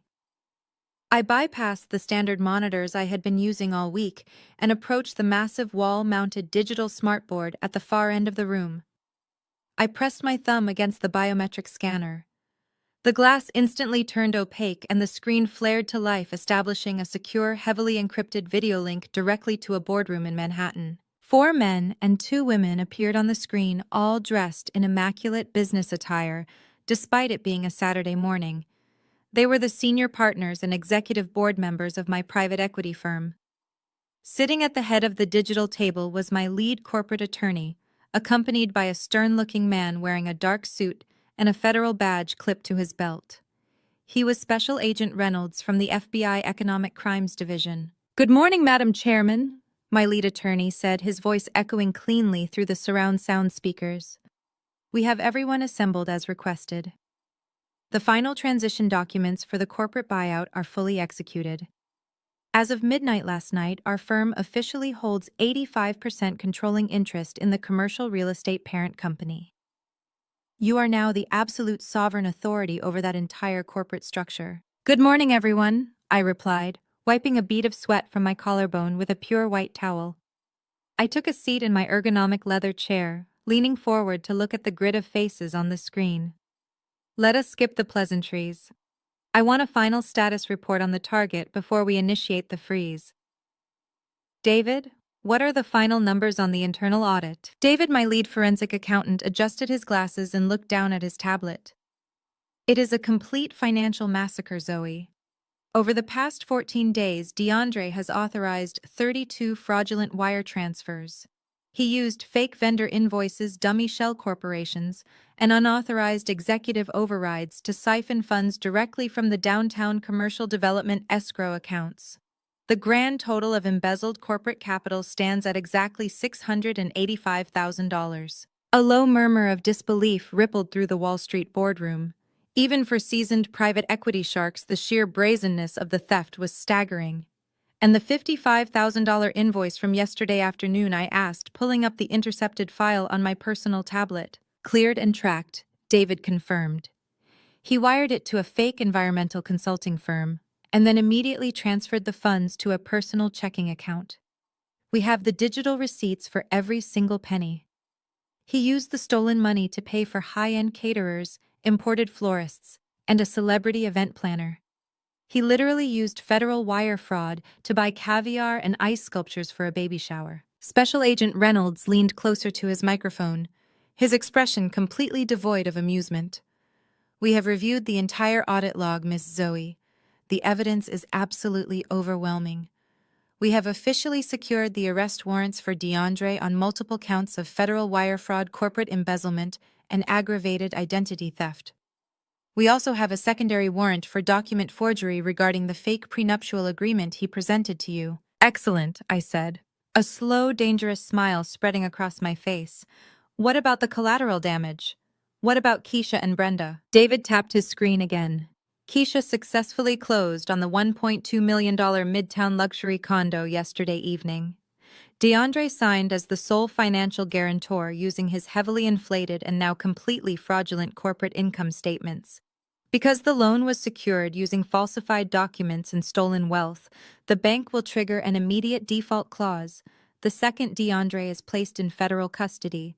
Keisha will be evicted, the property will be seized, and she will be hit with massive financial penalties for mortgage fraud. As for Brenda, she co-signed the lease on Sasha's new Range Rover.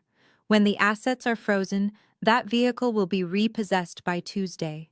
"They wanted to play high society," I mused quietly, staring at the Atlanta skyline through the glass walls. "Now they get to pay the high society bill." I stood up from the desk and walked closer to the smartboard projecting absolute authority. My partners on Wall Street watched me with a mixture of deep respect and slight terror. They had known me for years as a brilliant, ruthless financial strategist, but none of them had ever seen me deploy a multi-million-dollar corporate acquisition simply to destroy an unfaithful husband and his toxic family. I had bought an entire commercial real estate empire just to fire one man. It was a flex of absolute terrifying power. "Listen to me very carefully," I instructed the boardroom. "At exactly 12 o'clock noon today, Eastern Standard Time, I want the absolute freeze executed. David, you will lock DeAndre out of every single corporate server, deactivate his keycards, wipe his executive clearance, and completely freeze all of his personal and professional banking accounts. I want his credit cards declining before the first guest even asks for a glass of champagne." "Understood." Madam Chairman David nodded sharply. "Agent Reynolds." I continued turning my gaze to the federal agent. "The party is scheduled to begin at 1 o'clock at the Buckhead residence. I will arrive precisely at 2 o'clock to personally deliver his termination papers and the new corporate restructuring details. I want your strike team waiting at the perimeter. You do not move in until I give the explicit signal. I want him at the absolute height of his arrogance when the handcuffs go on. We have 2 unmarked tactical vehicles ready to deploy." Reynolds confirmed his professional demeanor matching my cold intensity. "We will secure the perimeter and wait for your command. Nobody leaves that property with any stolen assets. Thank you, everyone. I will see you on the other side of the slaughter." I terminated the video link, the massive screen fading back to opaque black glass. The command had been given. The trap was not just set, the steel jaws were already snapping shut. I left the command center and walked into my massive custom-designed dressing room. It was larger than the entire master bedroom in the Buckhead house. I showered quickly, washing away the sweat from my run, and wrapped myself in a plush silk robe. I did not hire a makeup artist or a hairstylist. I did not need to look like I was attending a lavish social event. I needed to look like an executioner. I pulled my hair back into a sleek, severe ponytail that pulled the skin of my cheekbones tight. I applied a minimalist, sharp contour to my face and a deep, matte burgundy lipstick that looked almost black in the shadows. I walked over to the center island of the dressing room where my outfit for the day had already been meticulously laid out. It was a custom-tailored charcoal black Tom Ford power suit. The cut was incredibly sharp, featuring highly structured shoulders and a tapered waist that screamed aggressive corporate dominance. I slipped into the crisp, white silk blouse, buttoning it all the way to my throat, and pulled the heavy black blazer over my shoulders. I paired the suit with a set of black patent leather stiletto pumps that sounded like gunshots when I walked across the hardwood floor. I did not wear any jewelry. No earrings, no necklace, and absolutely no wedding ring.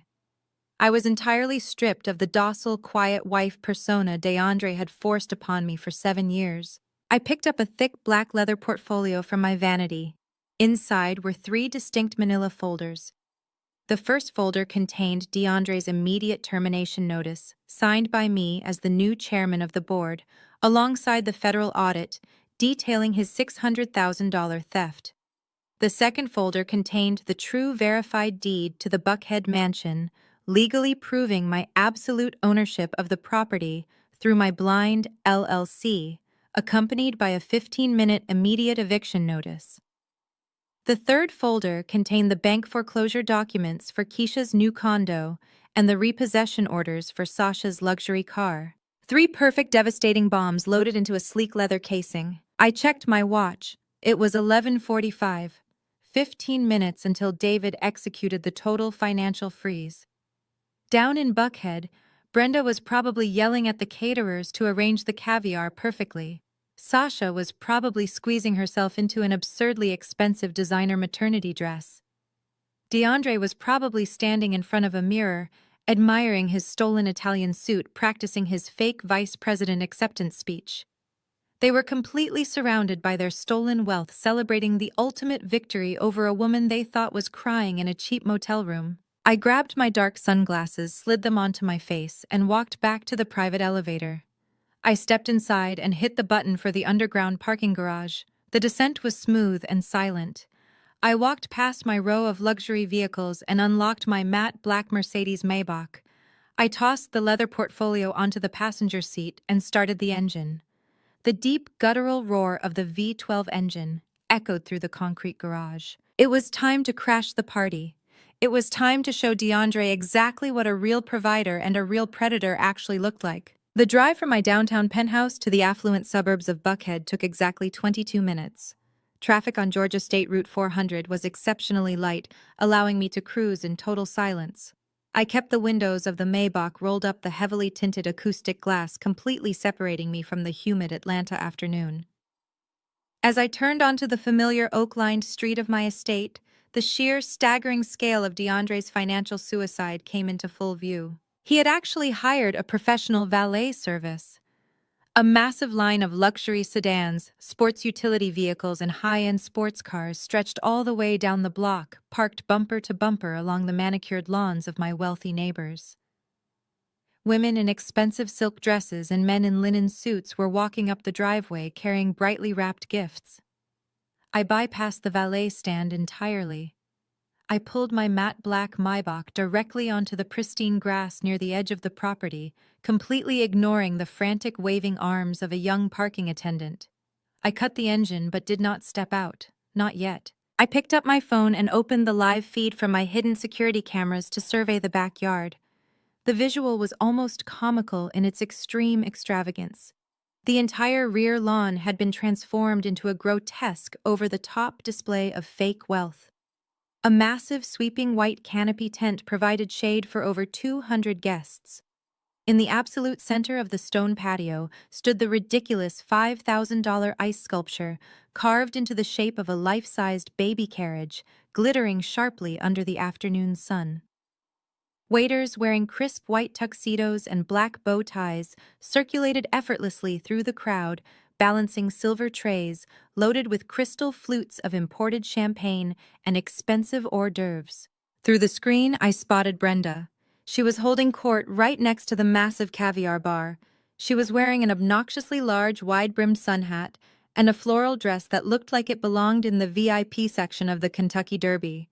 She was completely surrounded by the most elite judgmental women from her mega-church congregation. I watched as she loudly paraded Sasha around the circle of women like a newly acquired trophy. Sasha was soaking up every single second of the attention. She was poured into a skin-tight blush pink designer maternity gown that dragged across the expensive stone pavers. She had one hand resting possessively on her baby bump and the other holding a glass of sparkling cider. But it was not her dress or her smug smile that caught my attention. It was what was resting heavily on her collarbone. It was my custom diamond necklace. It was a one-of-a-kind piece I had personally commissioned from a private jeweler in Antwerp 5 years ago to celebrate my very first $10 million corporate acquisition. It was worth more than DeAndre's entire yearly salary. Keisha had not just stolen my designer handbags and shoes. She had systematically raided my hidden jewelry safe and actually gifted my hard-earned diamonds to her brother's mistress. Seeing that necklace against Sasha's skin sent a jolt of pure cold electricity straight down my spine. The absolute audacity was breathtaking. Keisha was standing right next to them holding a glass of champagne and acting like she was born into generational wealth. She was wearing my vintage Chanel sunglasses, bragging loudly to a group of DeAndre's country club friends about the new $1 million midtown condo she had just closed on. They were all completely intoxicated by the fake reality they had built on top of my stolen money. At exactly 1:30 in the afternoon, the tempo of the party shifted. DeAndre walked out of the house and stepped confidently to the center of the patio. He looked incredibly sharp in the charcoal gray Italian suit he had bought with embezzled corporate funds. He tapped a silver spoon against his crystal champagne flute. The sharp ringing sound cut through the chatter. The live 10-piece jazz band immediately stopped playing. The crowd of 200 high society guests fell completely silent, turning their collective attention to the man of the hour. DeAndre smiled a blinding, perfectly practiced expression of ultimate authority. He reached out and pulled Sasha to his side, wrapping a heavy arm around her waist. He took a microphone from the celebrity event planner standing nearby. "Family, friends, and esteemed colleagues." DeAndre's deep voice boomed over the high-end surround sound speakers scattered throughout the yard. "Thank you all for being here today to celebrate the greatest chapter of my life. Looking out at all of you standing in the backyard of this beautiful home that I have worked so incredibly hard to build, I am just overwhelmed with gratitude." A soft murmur of appreciation rippled through the crowd. Brenda pressed a manicured hand to her chest, looking like she was about to weep with sheer pride. A man's true worth is measured by his ability to provide and protect. DeAndre continued, his tone dripping with toxic arrogance. For a long time I was carrying dead weight. I was pouring my energy into a situation that gave me absolutely no return on my investment. But a real man knows when to cut his losses and upgrade his life. He paused, letting the insult hang heavily in the air.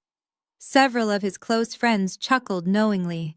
He was publicly humiliating me, a woman who was not even there to defend herself, just to score cheap points with his audience. "And then God brought me Sasha," he declared, looking down at the mistress. "A real woman. A woman who understands how to support a king. A woman who is giving me the one thing money cannot buy, a son, an heir to carry on the family legacy." The crowd erupted into loud applause and cheers. Sasha beamed, touching the stolen diamonds on her neck and leaning her head against his shoulder. "But the blessings do not stop there," DeAndre shouted over the applause, holding up his free hand to quiet the crowd. "I am a firm believer that when you step into your true power, the universe rewards you. Many of you know my company is currently undergoing a massive structural acquisition. Well, I received some incredible news from the transition team this week. When the dust settles on Monday morning, I will officially be taking over as the new Vice President of Commercial Real Estate." The backyard absolutely exploded. People were whistling, raising their glasses, and shouting their congratulations. Brenda actually let out a loud shriek of joy, hugging the women next to her. Keisha raised her glass high in the air. DeAndre stood in the center of the patio, soaking in the thunderous applause, completely convinced he was the untouchable master of the universe. He had reached the absolute peak of his hubris. There was nowhere left for him to climb. I kept my eyes locked on the live feed. Right as the applause began to die down and the jazz band picked up a lively new tune, I noticed a subtle shift in the background. The celebrity event planner, a highly strung woman with a clipboard, hurriedly approached DeAndre. She touched his elbow, leaning in to whisper something urgently in his ear. DeAndre's arrogant smile faltered for a fraction of a second. He pulled away from Sasha and stepped to the side with the planner. The camera angle was perfect. I could clearly see the planner holding a digital credit card terminal. She swiped a black card through the machine. The screen flashed red. Declined. DeAndre frowned, clearly annoyed. He reached into his tailored jacket pocket, pulled out his platinum corporate card, and handed it to her. He waved his hand dismissively, clearly, telling her it was just a daily spending limit issue, or a bank security freeze because it was a weekend. The planner swiped the platinum card. The machine processed for 3 agonizing seconds before flashing bright red again. Declined. Error code. Account frozen. Through the high-definition feed, I watched the exact moment the first tiny drop of cold sweat broke out on DeAndre's forehead. He patted his pockets looking for another card. He had none. Every single account tied to his social security number, every corporate expense line, every secret slush fund was currently locked down by the federal government at my exact command. The planner looked at him, her expression shifting from polite deference to sharp professional concern. She had highly paid vendors demanding their final balances before the cake was cut. She needed cash, and the supposed millionaire vice president suddenly had none. DeAndre forced a rigid plastic smile onto his face. He patted the planner on the shoulder and told her he would go inside to his office to make a quick phone call to his bank. He turned his back on the party, walking briskly toward the French doors leading into the living room. His confident swagger was entirely gone, replaced by the stiff, frantic walk of a man who just realized he was standing on quicksand. I locked my phone and tossed it onto the passenger seat next to the leather portfolio. The timing was absolutely flawless. The financial freeze had hit him right in front of his event planner, cracking the foundation of his perfect day. Now it was time to tear down the rest of the house. I grabbed the portfolio, pushed open the heavy door of the Maybach, and stepped out onto the grass. I adjusted my dark sunglasses and smoothed down the front of my sharp black Tom Ford suit. I did not walk around to the backyard gate to join the party like a normal guest. I walked straight up the wide paved driveway, past the gawking valet attendants, and headed directly for the heavy mahogany front doors. The execution was about to begin. The heavy mahogany front doors of the mansion were propped wide open to let the afternoon breeze circulate through the foyer. I did not knock. I walked straight over the threshold, my stiletto heels clicking sharply against the polished hardwood floors I had paid to install. The house was filled with the low hum of expensive caterers working in the kitchen, and the distant sound of the jazz band playing on the patio. I walked through the grand living room, the absolute picture of cold, untouchable power in my black Tom Ford suit. Behind me, the execution squad fell into step. There were 3 elite corporate litigators from Wall Street carrying identical heavy leather briefcases, their faces set in grim professional masks. And flanking them were 2 federal agents wearing dark sunglasses and navy blue windbreakers, with the bright yellow letters FBI stamped across the back.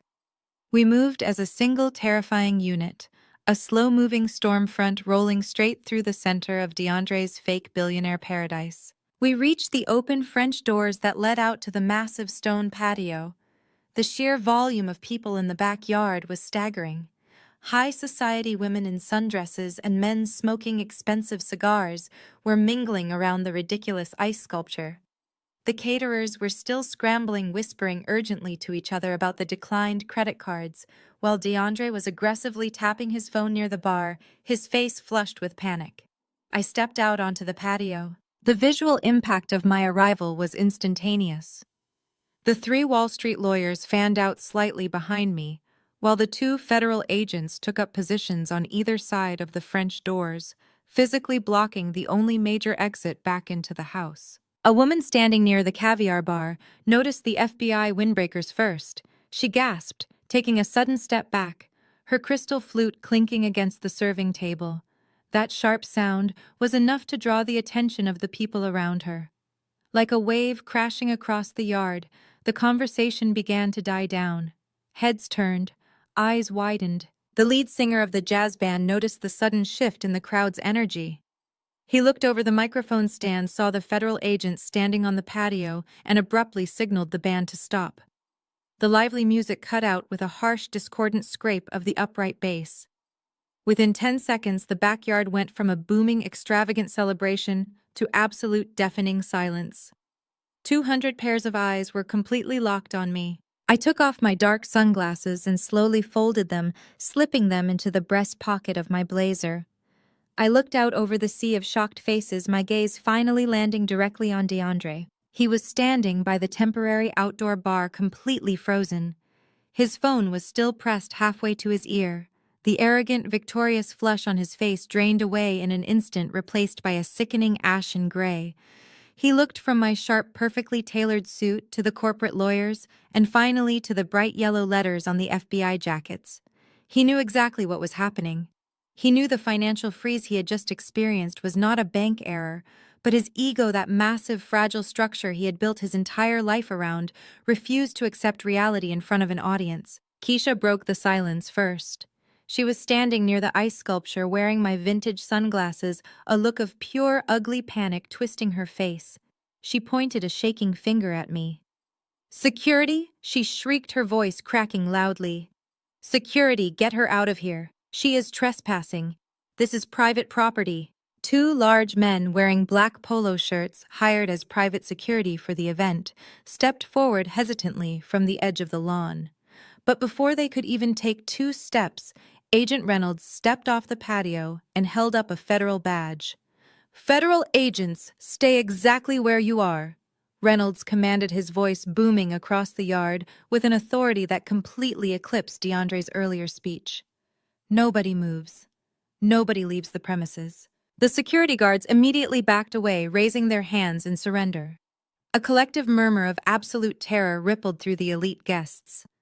Some women began pulling their husbands toward the back corners of the yard, trying to distance themselves from whatever disaster was unfolding. Brenda pushed her way to the front of the crowd, her massive sun hat knocked slightly askew. She looked completely unhinged, her eyes darting frantically between the federal agents and me. "Zoe," she spat, her voice trembling with rage. "What is the meaning of this? You are ruining my grandson's baby shower. Have you lost your absolute mind? You cannot just bring fake police officers to my son's house." I did not even look at Brenda. My eyes remained completely locked on DeAndre. DeAndre swallowed hard. He looked around at the 200 guests watching him.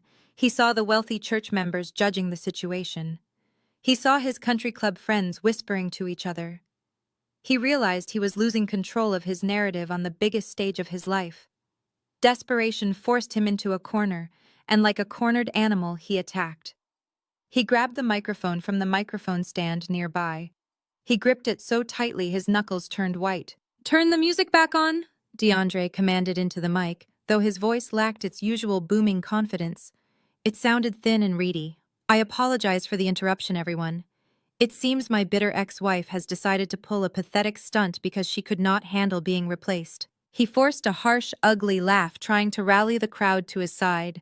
He stepped forward, pointing aggressively at me. "Look who came begging for a handout." He sneered into the microphone, his voice echoing off the brick walls of the mansion. "Look at you, Zoe. You really went and rented a suit and hired some actors just to ruin my day. You are pathetic. I gave you 3 days to leave, and instead of taking your cheap clothes and disappearing, you show up here begging for attention. Security. I do not care what fake badges they have. Escort this crazy woman off my property right now." He was actually trying to gaslight a team of federal agents. He was so deeply entrenched in his own lies that he believed he could simply talk his way out of an FBI raid by insulting his wife. I did not raise my voice. I did not need a microphone. I took 3 slow, deliberate steps forward, stopping directly in front of the massive ice sculpture. The cold air radiating off the frozen baby carriage was nothing compared to the absolute ice in my veins. "You seem confused about a few things, DeAndre," I said, my voice projecting clearly across the silent yard. "First of all, these are not actors. They are federal agents from the Economic Crimes Division. And second, you cannot order security to escort me off this property." I snapped my fingers once, holding my hand out behind me. One of the elite corporate litigators stepped forward instantly, unzipping his heavy leather briefcase. He pulled out the thick manila folder containing the property deed and placed it firmly into my outstretched hand. I opened the folder and pulled out the legal document, holding it up so the front row of guests could see the official county seal stamped at the bottom. "You cannot escort me off this property, DeAndre, because you do not own it," I declared, my voice echoing in the dead silence. This $2.5 million estate is legally owned by a blind limited liability corporation registered in the state of Delaware. A corporation that I am the sole proprietor of. You have never owned a single brick of this house. You have been paying the mortgage from your checking account for 7 years, essentially paying me rent to live in my house. A loud gasp erupted from the crowd. Brenda staggered backward, her hand flying to her mouth, her eyes wide with shock. Sasha, standing frozen near the bar, looked down at her feet, realizing she had been bragging about a house that belonged entirely to the woman she had been mocking. "That is a lie," DeAndre shouted into the microphone, but his voice cracked violently. "I have the prenuptial agreement." Calvin verified it. "You signed the rights away." I pulled the second document from the folder, the heavily scrutinized forensic report detailing the forged signature. "You mean the fake document you and a strip mall lawyer forged 2 days ago?" I asked, tilting my head slightly. "The document where you tried to steal assets you did not even own. Agent Reynolds has the federal warrant for aggravated document forgery right there in his pocket. It carries a minimum sentence of 5 years. DeAndre dropped the microphone. It hit the stone patio with a loud electronic squeal that made several guests cover their ears. He took a step backward, bumping into the catering table. The crystal glasses rattled dangerously. He was completely out of ammunition.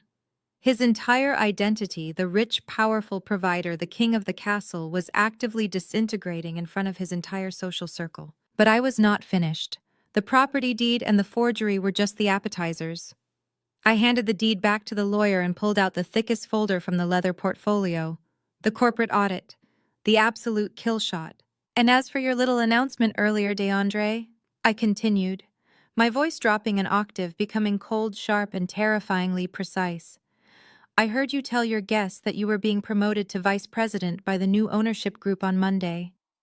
That is a fascinating career trajectory for a man who just embezzled $685,000 from his own commercial development fund." The silence in the yard was so absolute that I could hear the ice sculpture slowly dripping onto the stone pavers. "I watched DeAndre authorize the final $55,000 wire transfer from your corporate account yesterday afternoon," I said, taking another step closer, forcing him to look directly into my eyes. "I watched you wire it to a fake environmental consulting firm. I watched you use it to pay for this absurd party. You literally stole investor capital to buy an ice sculpture and a caviar bar because you were too broke to afford your own lies." DeAndre's mouth opened and closed silently like a fish pulled out of water. He looked at the federal agents, his eyes completely hollow. "How?" He choked out, his voice barely a whisper. "How could you possibly know about the wire transfers? The internal servers are locked. Only the new ownership group has that level of clearance." A slow, devastating smile spread across my face. I looked at Brenda, who was hyperventilating, then at Keisha, who was staring at the stolen diamonds around Sasha's neck, and finally back to the broken man standing in front of me. I reached into my breast pocket and pulled out the termination notice signed in thick black ink. I tossed it onto the catering table right in front of him. "I know about the wire transfers, DeAndre, because I am the new ownership group," I said, delivering the final fatal blow. "I am the silent majority chairman of the private equity firm that just acquired your entire parent company. I am your boss. I own your division. And as of noon today, you are officially terminated for gross financial misconduct." The execution was complete. The king was dead, and he was standing right in the middle of his own ruined kingdom.